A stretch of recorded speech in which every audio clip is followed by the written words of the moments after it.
किसान बहनों भाइयों, आइए सबसे पहले देखते हैं हमारा पहला सेगमेंट विज्ञान और किसान।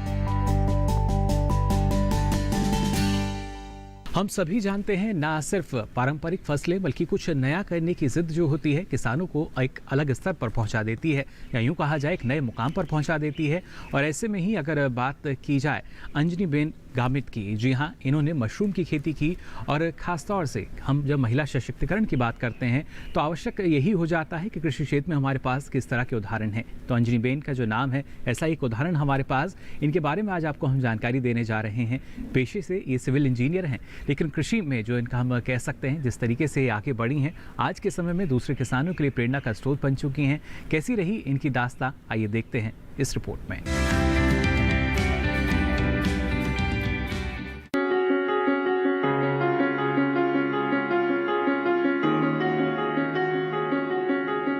हमारी शिक्षा का पहला उद्देश्य अच्छी नौकरी पाना है। हमारे समाज में तो कम से कम यही धारणा है। आनंदीबेन गामित ने भी अच्छी शिक्षा हासिल की, सिविल इंजीनियर भी बन गई, लेकिन उनका झुकाव कृषि की तरफ हो गया। किसी पढ़ी लिखी महिला का यूं कृषि में दिलचस्पी लेना वास्तव में हैरत भरा है। मशरूम की ओर उनके झुकाव का कारण एक लेख बना। ये लेख तापी कृषि विज्ञान केंद्र की ओर से प्रकाशित कृषि संदेश में छपा था। इसमें सीप मशरूम की खेती के बारे में विस्तार से जानकारी दी गई थी। अंजना बेन इस लेख से इतनी प्रभावित हुई कि मशरूम की खेती करने की ठान ली। क्योंकि खेती के बारे में उनको खास जानकारी नहीं थी, इसीलिए वो खुद कृषि विज्ञान केंद्र जा पहुंची और फिर वहीं से मार्गदर्शन लिया। ये लेख अकेला कारण था, ऐसा भी नहीं है। दरअसल अंजना बेन के मन में गरीब परिवारों को आर्थिक सुरक्षा देने की एक कसक थी। खास तौर से वो भूमिहीन और जनजातीय समुदाय के लिए कुछ करना चाहती थी। मशरूम के लिए चूंकि बहुत ज्यादा जमीन की जरूरत नहीं होती, इसीलिए उन्हें मशरूम ही सबसे बेहतर विकल्प लगा। अपने इसी सपने को साकार करने के लिए उन्होंने तापी कृषि विज्ञान केंद्र में 4 दिवसीय प्रशिक्षण कार्यक्रम में हिस्सा लिया। प्रशिक्षण का विषय था मशरूम की खेती के माध्यम से उद्यमिता विकास। अंजना बेन की कहानी ज्यादा पुरानी नहीं है। उन्होंने 2017 में ही मशरूम उगाने का फैसला किया था और आज वो देश की चुनिंदा महिला किसानों में गिनी जा रही हैं। प्रशिक्षण के बाद अंजना बेन ने बांस और हरी शीट का उपयोग करते हुए मशरूम घर बनाया। इसकी लंबाई 15 फुट और चौड़ाई 10 फुट रखी। स्पॉन यानी मशरूम का बीज पॉलीथीन बैग और जरूरी दवाओं के लिए केवीके का साथ मिलता रहा।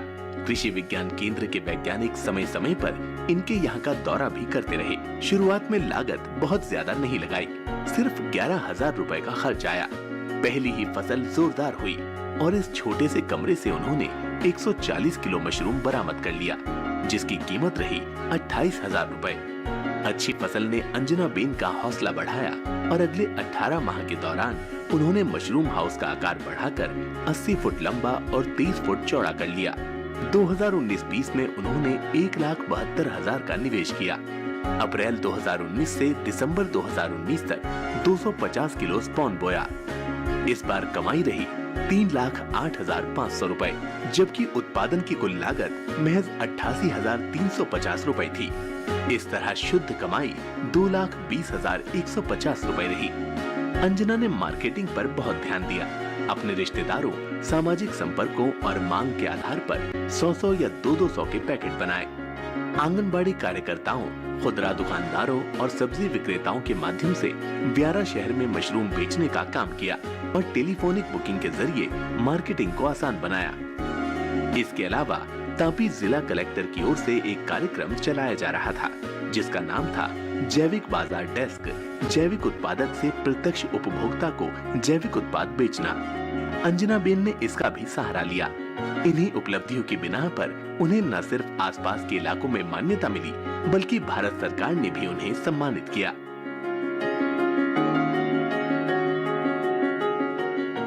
तो देखा आपने कैसे अंजनी बेन गामित की जो दास्तां है वो रही, और उन्होंने हम कह सकते हैं एक नई मिसाल पेश की है तमाम हमारी महिलाओं के लिए जो कृषि क्षेत्र में आना चाहती हैं। अब आइए आगे बढ़ते हैं और बात करते हैं इस माह के कृषि कैलेंडर की, जिसमें आपको लगातार हम जानकारी देते हैं किन किन बातों को आपको ख्याल रखना होगा। आइए नजर डाल लेते हैं इस माह के कृषि कैलेंडर पर।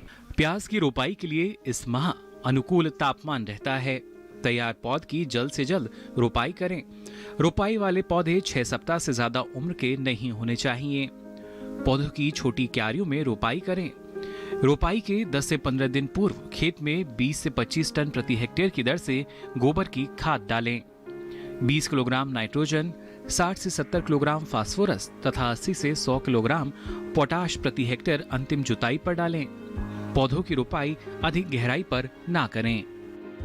और इसी के साथ ही यहाँ वक्त हो चला एक छोटे से ब्रेक का। आप बने रहिए दूरदर्शन किसान पर।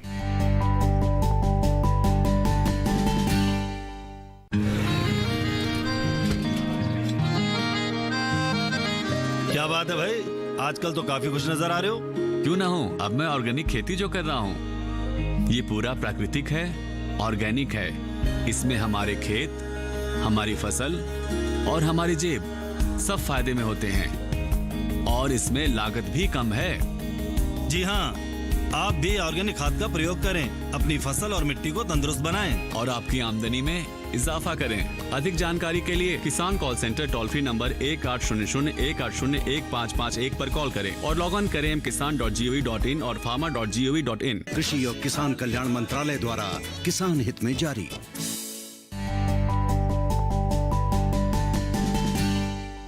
ब्रेक के बाद आप सभी का एक बार फिर स्वागत कृषि दर्शन में। अब आइए बढ़ते हैं आगे और देखते हैं हमारा सेगमेंट कृषि स्टार्टअप। किसान बहनों भाइयों, लगातार आपको हम जानकारी देते हैं कृषि स्टार्टअप में हमारे प्रगतिशील किसानों के बारे में। आज भी एक ऐसे ही किसान के बारे में आपको हम बताने जा रहे हैं जिनको झारखंड के लोग वाटरमैन के नाम से भी जानते हैं और इन्हें पद्मश्री पुरस्कार से सम्मानित भी किया गया है। इनका नाम है साइमन ओरांव मिंज। खासतौर से अगर बात की जाए इनकी, तो लगातार अपने क्षेत्र में ना सिर्फ इन्होंने जो जल संसाधन है हमारे उसके लिए काम किया, बल्कि जल संरक्षण के लिए भी प्रमुखता से लगातार अपने क्षेत्र में काम करते रहे। और ये हम सभी जानते हैं। अगर हमारे गांव की बात की जाए, खेत खलियानों की अगर हम बात करते हैं, वहाँ पर अगर हमें हरियाली नज़र आती है तो हम सभी मान लेते हैं कि शायद यहाँ पर जो जल की दक्षता है हमें अच्छी मिल सकती है। लेकिन उसके लिए कई प्रयास हमें करने होते हैं, तभी जाकर ये संभव हो पाता है। और कुछ ऐसे ही प्रयास किए हैं इन्होंने।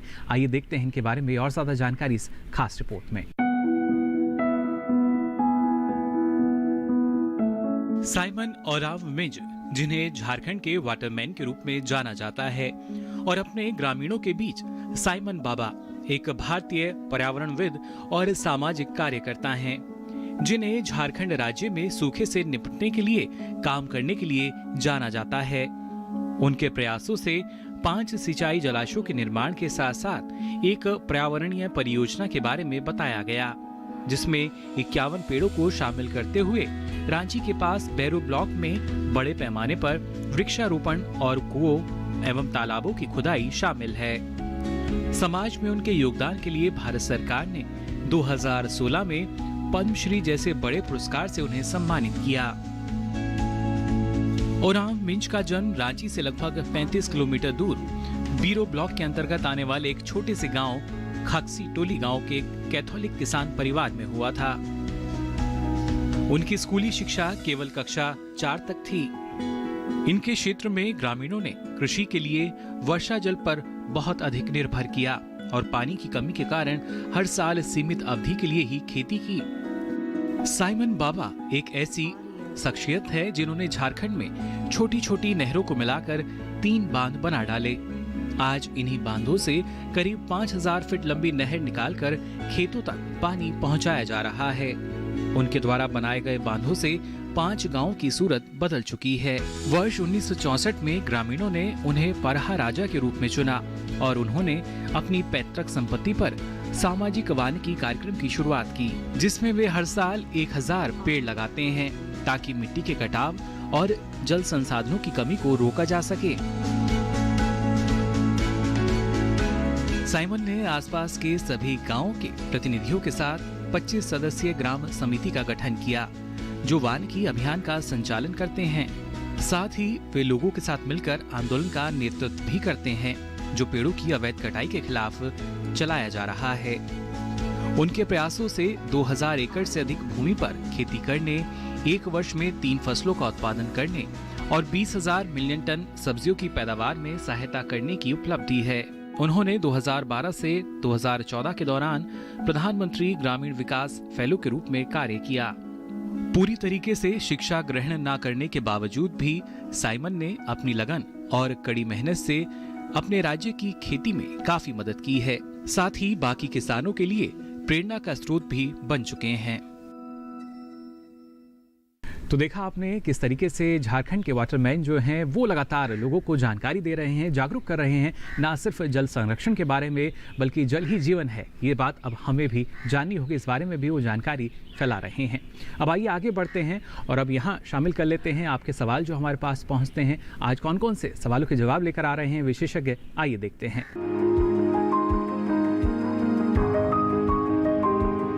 नमस्कार, मैं हूं आपके साथ बरखा चौरसिया और आप देख रहे हैं किसानों के सवाल विशेषज्ञों के जवाब। हमारे पास प्रश्न आया है लक्ष्मण जी का, जो कि राजस्थान से पूछ रहे हैं कि एमएसपी कौन सी सरकार निर्धारित करती है, राज्य सरकार या फिर केंद्र सरकार?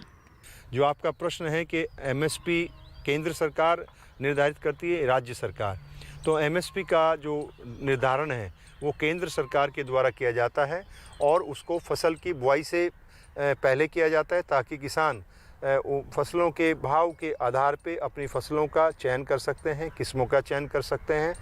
और ये जो हैं राज्य सरकार, ऐसे तो कृषि राज्य का विषय है, लेकिन कुछ ऐसे विषय हैं जो केंद्र एवं राज्य दोनों के बीच में होता है और एमएसपी का निर्धारण केंद्र सरकार द्वारा ही किया जाता है। जी सर, बहुत बहुत धन्यवाद ये जानकारी देने के लिए। तो आशा करते हैं लक्ष्मण सिंह जी आपके लिए ये जानकारी लाभकारी होगी।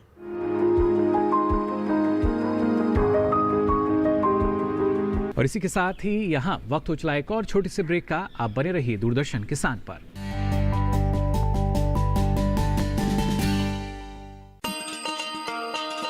किसान भाइयों गांठ बांध लो, गांठ बांध लो, बात बहुत है काम की, समृद्धि के पैगाम की।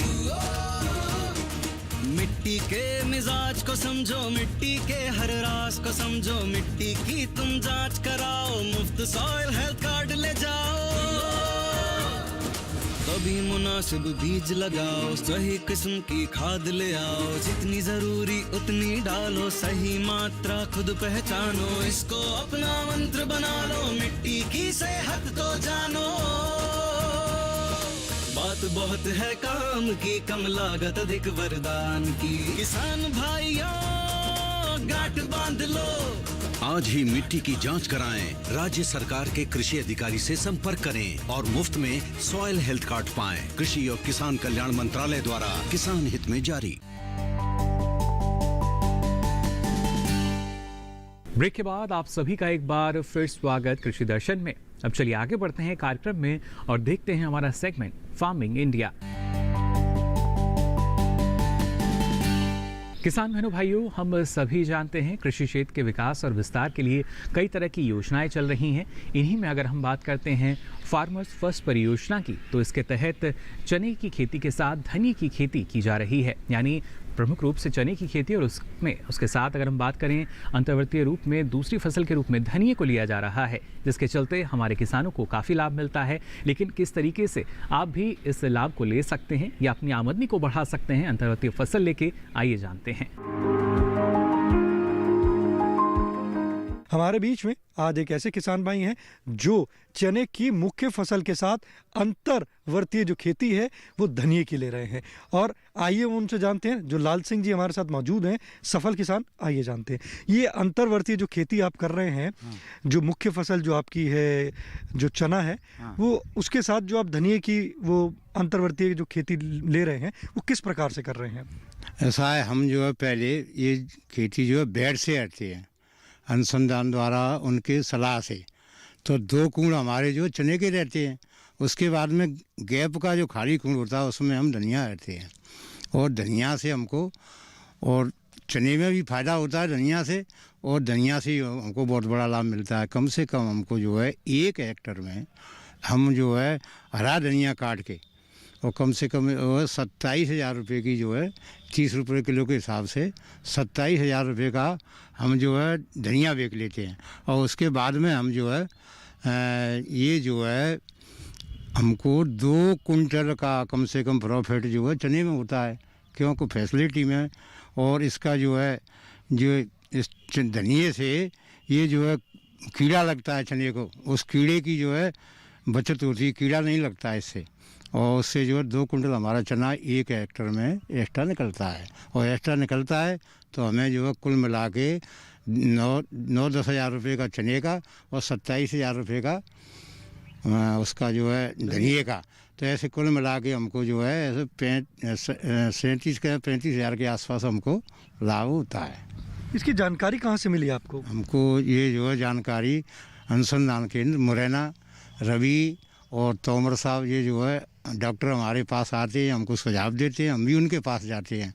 इनसे हमको जो है सुझाव लेने के बाद ये जो पूरा लाभ और खेती करना उचित हमें सिखाया गया है। कितने समय से कर रहे हैं आप? ये हम कम से कम 3 साल से लगातार, और पहले हम जो सारा खेती करते उसके अलावा इसमें हमको जो है 1 हेक्टर में कम से कम 35-37 हज़ार रुपये का प्रॉफिट होता है। तो ये जो आपने खेती करी है और इस खेती में आपने जो लाभ की प्राप्ति करी है, हाँ। जो आपका उत्पादन है, हाँ। उसकी गुणवत्ता भी बड़ी होगी। हाँ, उससे जो गुणवत्ता भी बढ़ता है, बाजार में मार्केट में महंगा जाता है, तभी तो हमें इससे लाभ होता है। देखिए हमारे किसान भाई जो हैं लाल सिंह जी, उन्होंने बताया कि जो उन्होंने चने की मुख्य फसल के साथ अंतर्वर्ती खेती जो धनिये की कर रहे हैं, उससे उनको ज़्यादा से ज़्यादा लाभ प्राप्त हुआ है। साथ ही जो कीड़ा लगता है, जो कीड़ा है वो भी इसमें नहीं लगता है, क्योंकि जो धनिया ले रहे हैं उससे उसको जो चने की खेती है उसमें उनके बचाव होता है। और सबसे मुख्य बात उन्होंने बताई कि उनको मार्केट में इसका अच्छा दाम भी प्राप्त होता है।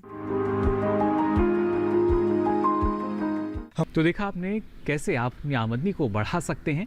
अब आइए आगे बढ़ते हैं और जानकारी लेते हैं कृषि अवसंरचना कोष के बारे में, जिसके तहत कोशिश की जा रही है कि किसानों को जो बुनियादी सुविधाएं हैं वो फार्म गेट पर ही मिल सके।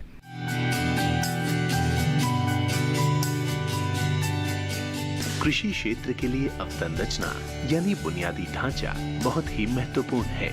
आंकड़े बताते हैं 15 से 20% उपज खरीदार तक पहुंचने से पहले ही बर्बाद हो जाती है। बर्बादी के बड़े कारणों में भंडारण की सही व्यवस्था का अभाव और प्रसंस्करण इकाइयों की कमी है। कृषि अवसंरचना जितनी मजबूत होगी, बर्बादी उतनी ही कम होगी। 1 लाख करोड़ की धनराशि ग्रामीण क्षेत्रों में भंडार गृहों, शीत गृहों, पैक हाउस के निर्माण और उनके विकास के अलावा बाजार व्यवस्था को दुरुस्त करने पर खर्च होगी। इसके साथ साथ प्रसंस्करण इकाइयां, निजी उद्यम, किसान उत्पादक संगठन और प्राथमिक कृषि ऋण समितियां, विपणन सहकारी समितियां भी इसका लाभ ले सकती हैं। साथ ही संयुक्त देयता समूह, बहुउद्देशीय सहकारी समितियां, कृषि उद्यमी, स्टार्टअप और संग्रहित अवसंरचना प्रदाता भी इसके हकदार होंगे।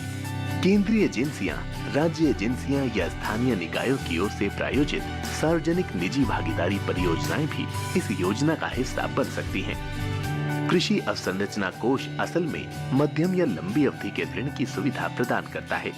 खास बात यह है कि सभी तरह के ऋणों में हर साल 2 करोड़ रुपए की सीमा तक ब्याज में 3% की छूट दी जाएगी। ये छूट अधिकतम 7 साल के लिए होगी। इसके अलावा 2 करोड़ रुपए तक के ऋण के लिए क्रेडिट गारंटी कवरेज भी उपलब्ध होगा। पुनर्भुगतान के लिए ऋण स्थगन कम से कम 6 महीने और ज्यादा से ज्यादा 2 साल के लिए हो सकता है। विशेषज्ञों का कहना है कि खेती और कृषि प्रसंस्करण आधारित गतिविधियों के लिए औपचारिक ऋण सुविधा ग्रामीण इलाकों में रोजगार के कई अवसर उत्पन्न करेगी। और आइए अब कृषि दर्शन में आपको दिखाते हैं क्या कुछ नया चल रहा है कृषि क्षेत्र में। इस बैठक में कृषि मंत्री नरेंद्र सिंह तोमर, रेल और वाणिज्य एवं उद्योग मंत्री पीयूष गोयल, राज्य वाणिज्य मंत्री सोम प्रकाश एवं विभिन्न किसान संगठनों के प्रतिनिधियों के मध्य चर्चा में उपस्थित थे। पिछले चरण की वार्ता में केंद्र ने तीनों कानूनों के क्रियान्वयन को 12 से 18 महीने तक निलंबित करने तथा मुद्दों के समाधान के लिए संयुक्त समिति बनाने का प्रस्ताव दिया था। हालांकि किसान संघों ने सरकार के प्रस्ताव को ठुकरा दिया और अपनी 2 मांगों पर अड़े रहे। पहली तो ये कि तीनों कानूनों को वापस लिया जाए और दूसरी ये कि न्यूनतम समर्थन मूल्य की कानूनी गारंटी दी जाए। 10 दौर की मीटिंग में कोई सफलता न मिलने के बावजूद दोनों तरफ से बातचीत की पहल जारी रखने को सरकार और किसान दोनों पक्ष अपने लिए सकारात्मक मानते हैं। भारत सरकार नरेंद्र मोदी जी के नेतृत्व में किसानों के प्रति पूरी तरह संवेदनशील है और हमारी कोशिश लगातार ये रहेगी कि देश का किसान आने वाले कल में प्रगति करे और उसके विकास और उत्थान के लिए भारत सरकार के प्रयत्न सफलीभूत हों। यह प्रयत्न भारत सरकार का निरंतर बना रहेगा। 11वें दौर की वार्ता के दौरान जब किसान यूनियन की तरफ से ये कहा गया कि हम तो पुराने प्रस्ताव पर विचार करके उन पर सहमत नहीं हो सके और हम रिपील ही चाहते हैं, जबकि भारत सरकार ने हमेशा यह बात कही कि रिपील के अतिरिक्त कोई विकल्प हो तो बताओ, लेकिन आज भी उन्होंने कहा कि हमारी यही मांग है। तो हमने कहा कि जो प्रस्ताव आपको दिया है 1 से 1.5 वर्ष तक कानून को स्थगित रख के समिति बनाकर आंदोलन में उठाए गए मुद्दों और पहलुओं पर विचार विमर्श करके रिकमेंडेशन करने के लिए वह प्रस्ताव हमारा बेहतर प्रस्ताव है। उस प्रस्ताव पर आप पुनर्विचार करें। वह प्रस्ताव किसानों के हित में भी है, देश के हित में भी है और इसलिए हमने उन्हें कहा कि आज वार्ता को पूरा करते हैं। आप लोग अगर निर्णय पर पहुंच सकते हैं तो कल आप अपना मत बताइए। निर्णय घोषित करने के लिए आपकी सूचना पर हम कहीं भी इकट्ठा हो सकते हैं और उस निर्णय को घोषित करने की कार्यवाही को आगे बढ़ा सकते हैं। तो देखा आपने कृषि जगत में किस तरह की हलचल बनी हुई है। अब आइए आगे बढ़ते हैं और देखते हैं मोबाइल ऐप में पूसा कृषि मोबाइल ऐप के बारे में जानकारी आपको हम देने जा रहे हैं। किस तरीके से इस ऐप के जरिए भी हमारे जो किसान हैं जागरूक हो रहे हैं।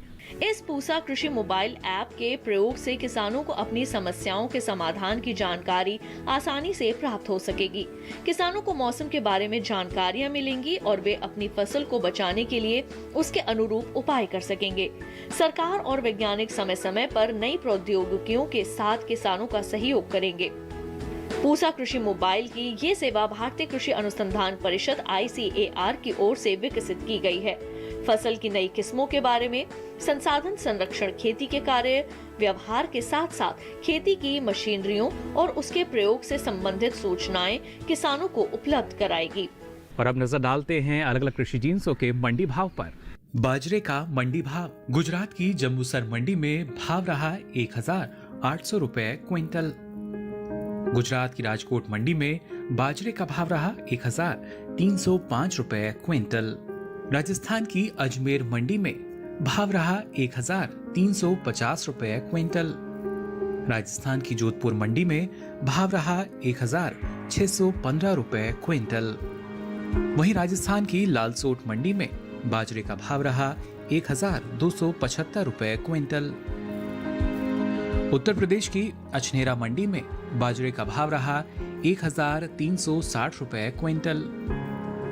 उत्तर प्रदेश की बदायूं मंडी, यहां भाव रहा 1400 रुपए क्विंटल। उत्तर प्रदेश की ही हाथरस मंडी में बाजरे का भाव रहा 1320 रुपए क्विंटल। ये सभी भाव आवक और गुणवत्ता के अनुसार। कृषि दर्शन में आगे बढ़ते हैं और देखते हैं ट्विटर पर क्या कुछ साझा किया गया कृषि क्षेत्र को लेकर।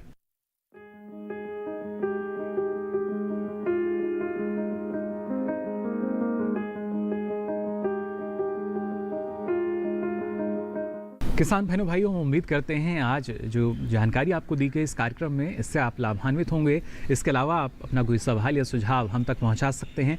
इसके लिए आप हमें ईमेल कर सकते हैं। हमारी मेल आईडी है krishidarshan@gmail.com। इसके अलावा आप पत्र व्यवहार के माध्यम से भी हमसे जुड़ सकते हैं। इसके लिए आप हमारा पता नोट कर लीजिए।